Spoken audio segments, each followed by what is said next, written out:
আন্দিকুট মন্দির, যেটা কুমিল্লা জেলার মধ্যে সবচেয়ে সুন্দর মন্দিরগুলোর মধ্যে একটি, যেটা প্রায় 100 বছর পুরনো একটি মন্দির। এই মন্দিরের প্রাকৃতিক সৌন্দর্য এবং স্থাপনাগুলোর সৌন্দর্য প্রত্যেকটা ভক্তবিন্দুর মনকে আকৃষ্ট করে তোলে।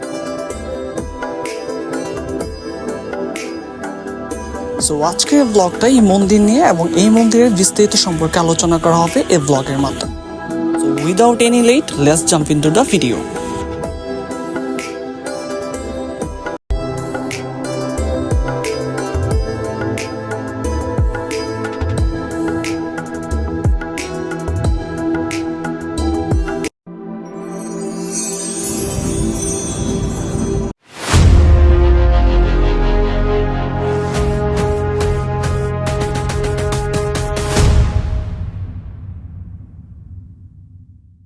Hello everyone, welcome back to another brand new video.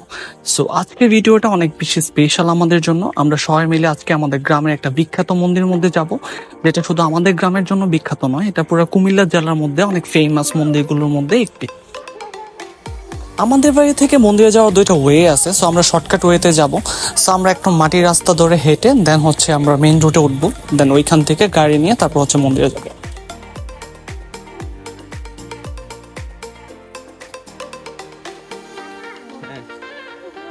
আপনাদের দেখে মনে হইতেই পারে যে আমরা ধীরে ধীরে জঙ্গলের ভেতরে প্রবেশ করছি, but believe me, this is the best shortcut way. দেখেন, আপনি যখন গ্রামের মেঠো পথ ধরে হাঁটবেন, তখন যদি আপনার গ্রামের এই সবুজ অরণ্য নাও উপভোগ করতে পারেন, তাহলে আসলে গ্রামের রাস্তা আর শহরের রাস্তার মধ্যে কখনো পার্থক্য খুঁজে পাবেন। মোটামুটি অ্যামাজনের কাছাকাছি। সবাই মিলে যখন একসাথে হাঁটি, তখন রাস্তার ডিস্টেন্সটা অনেকটাই কমে আসে এবং আমরা দেখতে দেখতে মেইন রোডের কাছাকাছি চলে এসেছি। সবচেয়ে বড় কথা হচ্ছে যে আমরা আসার সাথে সাথে হচ্ছে একটি গাড়ি পেয়ে যাই, না হলে আমাদের অনেকক্ষণ ওয়েট করে থাকা লাগতো। সো এখান থেকে যাইতে আর মাত্র 5 মিনিট লাগবে আমাদের।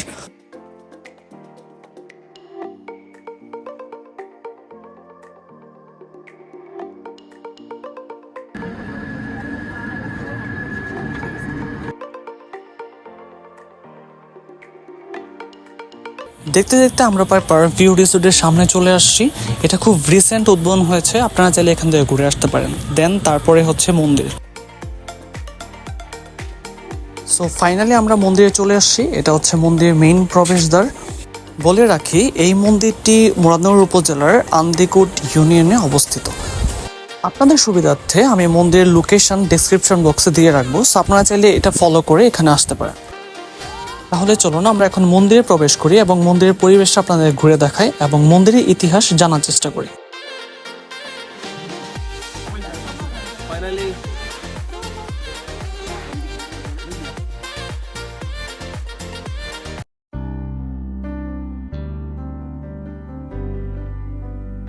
দেখুন, মন্দিরের পরিবেশটা দেখতে কি ভীষণ সুন্দর। মন্দিরের চারপাশে প্রাকৃতিক পরিবেশ মন্দিরটার সৌন্দর্য আরো দ্বিগুণ করে তুলেছে। সো এখন তাহলে মন্দিরের ইতিহাস সম্পর্কে জানার চেষ্টা করি, চলুন। এই মন্দিরটি 100 বছরেরও আগের। ব্রহ্মচারী গঙ্গা বিষ্ণু ঠাকুর এই আন্দিকুট জনপদে উপাসনায় ধ্যানমগ্ন হন। ব্রহ্মচারী গঙ্গা বিষ্ণু ঠাকুরের মহাপ্রয়াণের পর থেকে ধ্যানমগ্ন স্থানটিতে একটি বটবৃক্ষকে কেন্দ্র করে যুগ যুগ ধরে চলে আসছে হিন্দু সম্প্রদায়ের লোকদের উপাসনা। তারপর থেকেই হিন্দু সম্প্রদায়ের লোকদের কাছে গঙ্গা বিষ্ণু ঠাকুরের আরাধ্য স্থানটি ক্রমে ক্রমে সিদ্ধেশ্বরী আশ্রম ধাম হিসাবে পরিচিতি লাভ করে।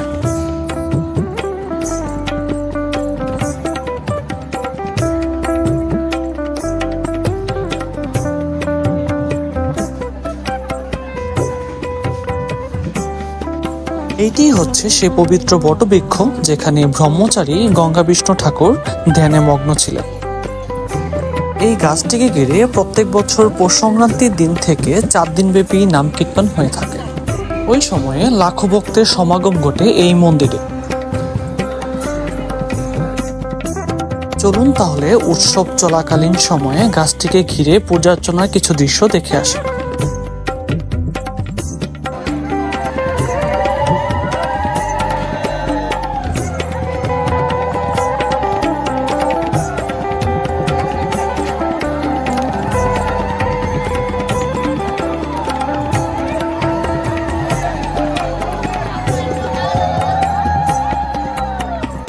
এটি হচ্ছে মন্দিরের রাধাকৃষ্ণ মন্দির। এখানে প্রত্যেকদিন রাধাকৃষ্ণের পূজা অর্চনা করা হয়। এই মন্দিরের প্রতিটা স্থাপনা এতই সুন্দর যে প্রত্যেকটা ভক্তবৃন্দ মনকে আবেগে আপ্লুত করে তোলে।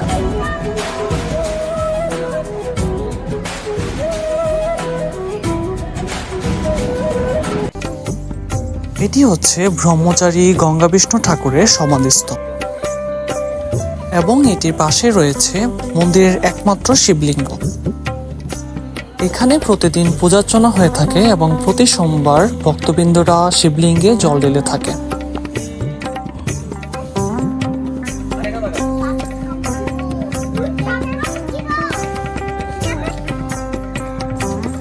বলে রাখি, এই মন্দিরে আধুনিকায়ন শুরু হয় 90 দশক থেকে।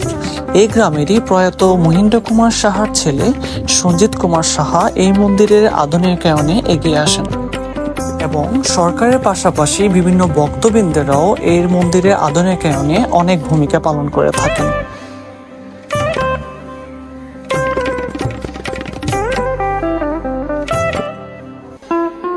এটা হচ্ছে মন্দিরের নাট্য মন্দির, যেখানে প্রত্যেকদিন সন্ধ্যার সময় গীতা পাঠ ও নাম কীর্তন হয়ে থাকে এবং উৎসব চলাকালীন সময় এখানে ভক্তবৃন্দ এবং কীর্তনের দলগুলো একত্রিত হয়ে ঠাকুরের উপাসনা করে থাকেন। এই মন্দিরের প্রত্যেকটা স্ট্রাকচার খুব নিখুঁতভাবেই ডিজাইন করানো এবং এই মন্দিরের সাথে ভারতের অনেক মন্দিরের মিল খুঁজে পাওয়া যায়।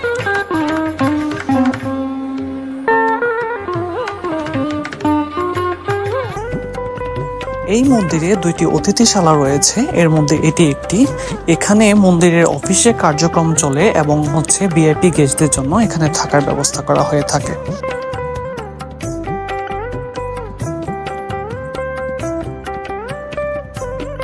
এটা হচ্ছে মন্দিরের দ্বিতীয় অতিথিশালা, যেখানে নিচতলায় সাধারণ সময়ে ভক্তবিন্দুদের জন্য খাবারের আয়োজন করা হয়ে থাকে আর উপরের তলায় দূর দূরান্ত থেকে আগত ভক্তবিন্দুদের জন্য থাকার সুব্যবস্থা করে দেওয়া হয়েছে।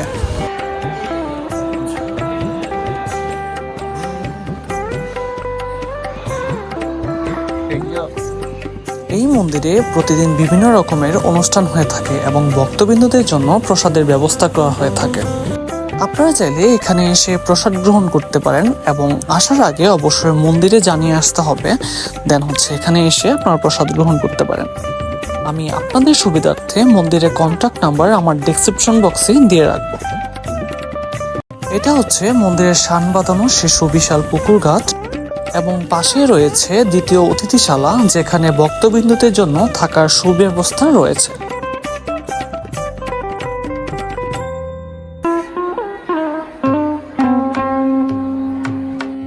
এটা হচ্ছে একটি প্রাথমিক বিদ্যালয় যেটি মন্দির কর্তৃক পরিচালিত হয়ে থাকে এবং এই বিদ্যালয়ের মাঠটি মন্দিরের উৎসব চলাকালীন সময়ে ভক্তবৃন্দদের খাবারের জন্য পরিচালিত হয়ে থাকে।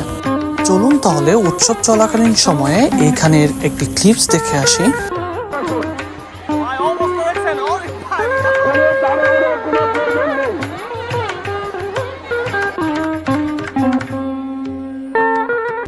মন্দিরে রয়েছে সুবিশাল রন্ধনশালা, যেখানে ভক্তবৃন্দদের জন্য উৎসব চলাকালীন সময়ে রান্নার ব্যবস্থা করা হয়ে থাকে। এটা হচ্ছে সেই বিখ্যাত রন্ধনশালা, যেখানে আধুনিক উপায়ে ভক্তবৃন্দদের জন্য খাবার রান্না করা হয়ে থাকে। আসুন আমরা মন্দিরের রন্ধনশালা থেকে ঘুরে আসি, যেখানে পরিষ্কার পরিচ্ছন্নতা বজায় রেখে লাখো ভক্তের জন্য খাবারের আয়োজন করা হয়ে থাকে। উৎসব চলাকালীন সময়ে এই মন্দিরের ভক্তবৃন্দদের জন্য প্রায় 2 বেলায় খাবারের আয়োজন করা হয়ে থাকে। তাই এখানে রান্নার চাপ সামলানোর জন্য বিভিন্ন ধরনের আধুনিক ইনস্ট্রুমেন্ট ইউজ করা হয় রান্নার ক্ষেত্রে। এখানে প্রায় প্রতিদিন 1 থেকে 150 জন লোক রান্নার কাজে সহযোগিতা করে থাকেন। অনেক ভক্তবৃন্দ আছেন যারা বিভিন্ন রকম সবজি এবং ডাল চাল দিয়ে বিভিন্ন সময় খাবারে কন্ট্রিবিউশন করে থাকেন।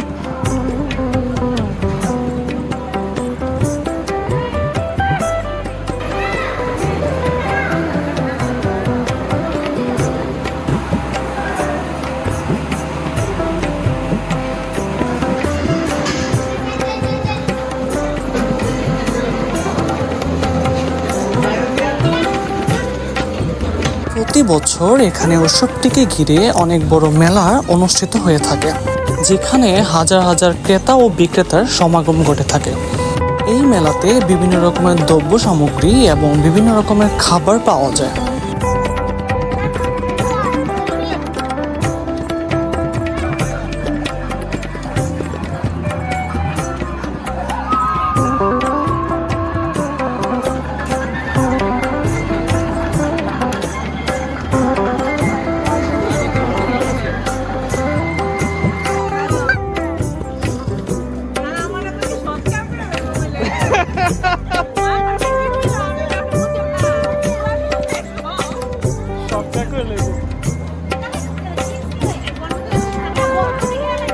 সো আজকের ব্লগটা এখানেই শেষ করব।